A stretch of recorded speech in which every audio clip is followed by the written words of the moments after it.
Hello, this is Jeff Meyer here on the Southbound Sports Show. Second episode of Spaces or Laces. Last week we kicked this off as like a pilot, see how it would go. Trying to learn some of the technology here.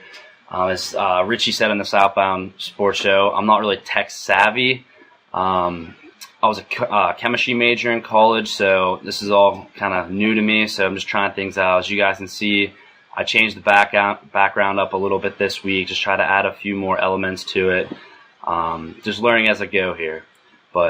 So to kick off our topics for the day, I first want to talk about Jamal Adams. He came out with a pretty bold statement there talking about CTE, saying that, essentially that the football field is the perfect place to die. While, some people might agree with him, it's a very strong opinion.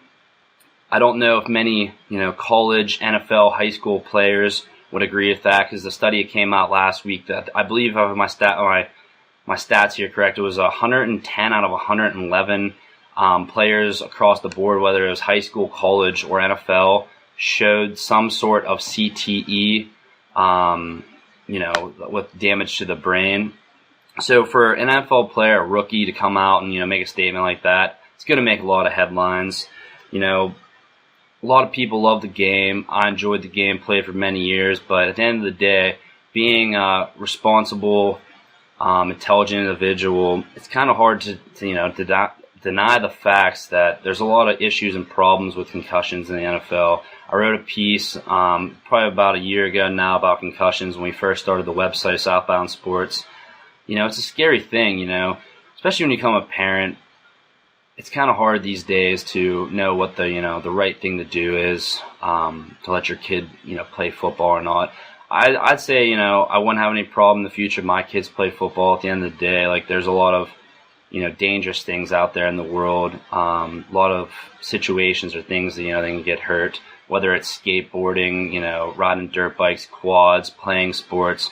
Things are going to happen. You got to let your kids, enjoy their life and make their own decisions, not being, a helicopter parent, things like that. So if I had a kid in the future, I would definitely, let them play football. It's a fun game. Learned a lot of life lessons from football. Some of my best friends, from high school played football with them. It's just a great way to learn a lot of life lessons, make great friends along the way. I don't see any problems with letting your kid play football. But with that being said, I also want to turn to Martellus Bennett. He came out and said, "I ain't dying for this shit." That's the other, side of the argument. Like, there are inherent risks with playing for the, in the NFL, playing football. Some people, might choose that's not too, it's not safe for their kids or them. But at the end of the day, like, these NFL players, they're getting compensated very well to play football. So while, obviously no one wants to necessarily die playing football, in at least Bennett's case, they're getting compensated very well. There was, I think it was on the Pat McAfee it was on Joe Rogan the other day. I was listening to one of his podcasts, and one of his guests, said about bodybuilding and like professional athletes. The one topic that came up was if you took a pill and it would guarantee that you'd win the gold in the Olympics, would you take it with the fact that, you might only live to the age of 50 if taking this pill? And almost all the athletes said yes. It's one of those things when you consider athletes and competition, everyone wants to be the best. And in the case of the NFL, these players are, getting compensated for that. But I also saw that the ex-wife of a former Steeler offensive lineman, came out and, basically bashed Jamal Adams for saying this, saying, essentially she wished she still had her husband. She wishes that her husband could see her daughter get married someday, his son graduate college. That's just life in general. Sometimes we lose loved ones along the way. This rookie wasn't a malicious statement. He was just his opinion. He loves the game. He loves the emotion. He loves the passion. He's a young dude, just said a comment. It's unfortunate, that she lost a loved one from CTE and brain damage, and, it severely affected her life, not only her husband's, from playing in the NFL and having concussions. But, all in all, there's nothing wrong with Jamal Adams' statements. It is kind of crazy. People do know that there's an inherent risk with playing football these days, but I don't think there's any malicious bias. As a rookie, got asked a question, didn't make, necessarily maybe the appropriate response, but, that happens sometimes. But to transition to our next topic I want to get into today, I want to talk about the kicker, from UCF. Apparently, I don't know exactly. I read a couple articles. I read the USA Today article and an article by Forbes. Basically, what I got out of it is the kicker is a backup kicker to boot. I think that's an interesting, important part to put in this, that he was a backup. He wasn't a star kicker. He wasn't a starting kicker. He was a backup.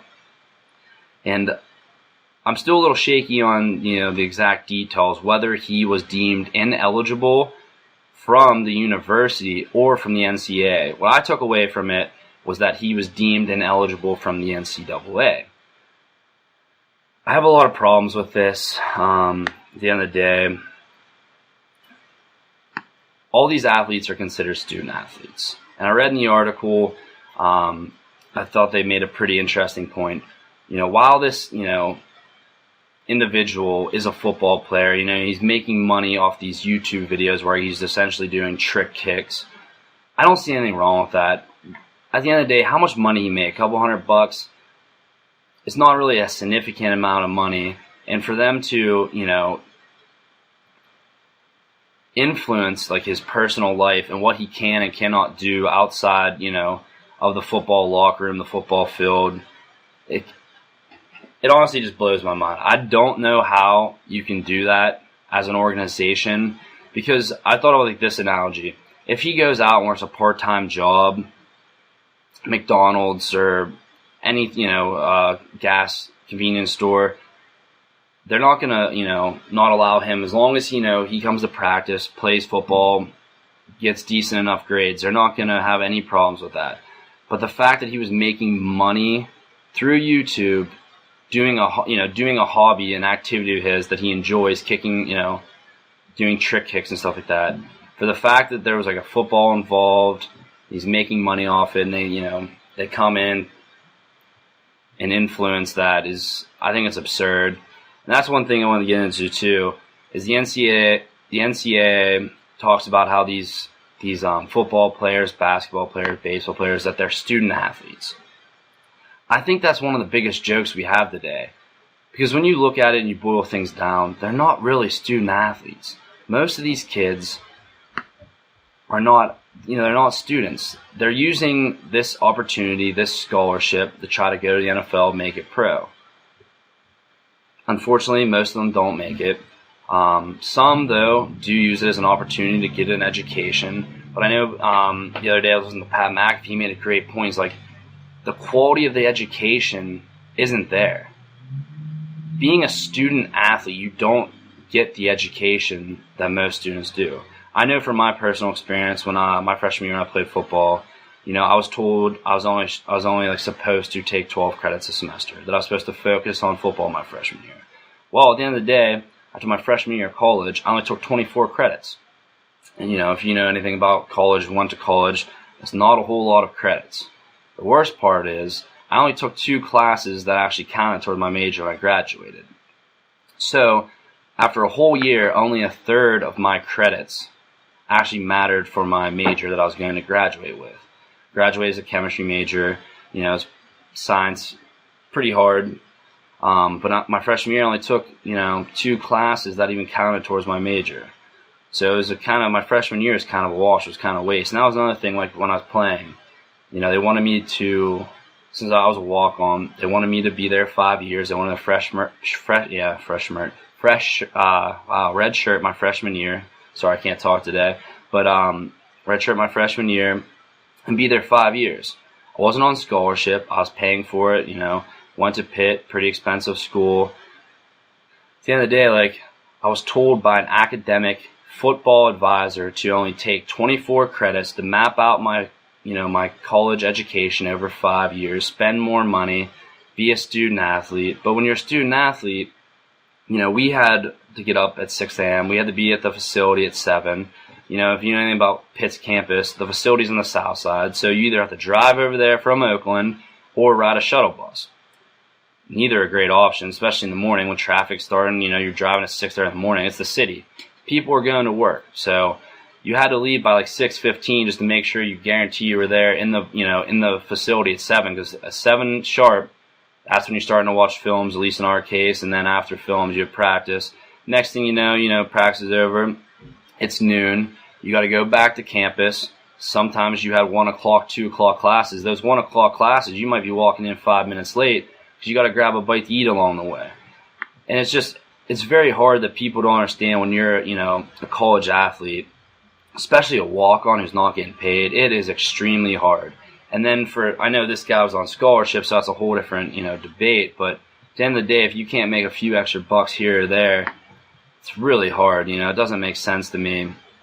And I don't know all the details, but the one thing I will say, though, on back in the NCAA or the university, he was on scholarship. Now, a scholarship is essentially a contract. You're agreeing to the terms of the scholarship. And everyone knows the NCAA, you can't, essentially make money through the sport, because of the sport, your image, all those different things. I don't know all the legality of it or all the terms and stuff like that. But essentially, he was told to stop making money off these videos. He refused. Apparently, they were trying to negotiate terms where, he couldn't make money and still, have the videos. He didn't want anything to do with that. He wanted to make money from what I took away from it. And essentially, that's a breach of contract, so he was deemed ineligible. When I was reading the article, I thought it was pretty interesting, though. He says he doesn't know if he's going to go back to school in the fall. He might try in the spring after, doing some filming and stuff like that. But the thing I don't understand is if he's deemed ineligible, does that automatically, I'm not sure how this works, does that automatically take away the scholarship? Because from what I understand, he can't afford to go to school, especially at UCF, without a scholarship, which, how expensive school is, can't blame him. That's just life. A lot of people can't afford to go to major, big schools. But the thing I understand, if he was deemed ineligible, I would think that, if this was the NCAA coming down on him, making light of the situation, that UCF would try to honor the scholarship. Because if this is, if these kids are student athletes, you're worried about their education. You want them to succeed. You want them to get the best education they can. You'd think that UCF would do the right thing here, honor his scholarship, help him, get an education. If he can't play football, he can't play football. If the term student athlete means what it means, then they would be equally invested in each athlete's education. It should be 50-50. I mean, that's what it'd be in the perfect world, but, we don't live in a perfect world. It's not. These universities make millions and millions of dollars off of students, off of athletes, these student athletes. The athletes don't get compensated a lot. I know a big argument is people always say, well, they get a free education. That's great. You're right, they do. Education's very expensive. You can think of that as kind of getting paid. But the problem is, like I said, about the quality of the education. They're not getting the quality education you're getting. And unfortunately, you're told by academic advisors, people who you view as, people in guidance positions, people who are academic advisors at universities, they're essentially telling their football players, their basketball players, their star athletes, take the easiest classes you can to pass so you can play sports. How in the world is that a good education? It doesn't make any sense to me. They're taking, communication majors, all these kind of majors that, don't have a very high success rate with landing jobs straight out of college. Most of these athletes aren't in STEM programs. It's just the amount of money, at the end of the day, money talks, and the NCAA has a lot of money invested in these quote-unquote student athletes. But at the end of the day, too, they're also expendable. This kid was a backup. He just got the boot.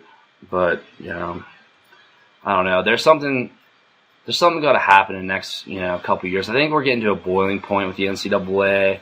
and whether or not student athletes should be paid. But I don't know what's going to happen. I'm very interested in it because, being a former student athlete, it's something that, I'm very interested in and would like to see the outcome. But we're definitely coming to a boiling point. I'd say within the next 5 to 10 years, something's going to change. The system's going to get, shaken up a little bit. Something's going to change. But that's, the two main topics I want to talk about today. Hopefully you guys check us out on Southbound Sports. Check out the Southbound Sports Show, Spaces Oasis. This is your host, Jeffrey Meyer, signing off. Thank you.